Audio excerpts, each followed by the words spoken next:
ഗ്രൂപ്പിന് ഒരുപാട് അസൗകര്യങ്ങളുണ്ട്.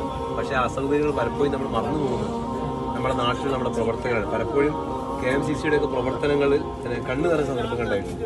ഇപ്പം ഞാൻ ചെറിയൊരു ഉദാഹരണം ഞാൻ പറയുകയാണെങ്കിൽ, ഇപ്പം നമ്മളൊരു പ്രവർത്തനം കണ്ട ദിവസം ഒരു വയസ്സായ ഒരു 10-65-70 വയസ്സായ പഠിച്ചൊരു സ്ത്രീയെ വീൽ ചെയറിൽ ഞാൻ ചോദിച്ചത് എന്താണെന്ന് ചോദിച്ചു. നിങ്ങൾ ആരാന്ന് ചോദിച്ചു. എൻ്റെ ആരുമല്ല, കൂട്ടായി 4 സ്ത്രീകളൊന്നായിട്ട് അച്ഛന് വന്നതാണ്. ഇവരെ പിതാവിൻ്റെ ഭാഗത്തൊന്നും ആരുമില്ല.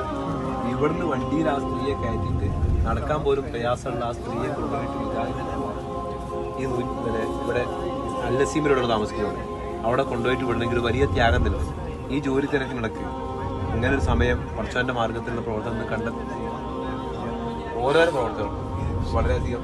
പിന്നെ പലപ്പോഴും എന്നിട്ട് ഈ ഭക്ഷണം കിട്ടല് ഈ എന്തെങ്കിലും തിരക്കുള്ള സമയത്ത് ഇവിടെ എത്തിപ്പെടാൻ പ്രയാസമുള്ള സമയത്തായിരിക്കും ഇവിടെ ഭക്ഷണം ഉണ്ടാക്കല്ലെന്ന് പറയുമ്പോഴാണ് അകത്ത് ഭക്ഷണം എത്തിക്കുന്നത്. അപ്പോൾ ശരിക്കും ഒരു പ്രാർത്ഥനയുടെ ഫലം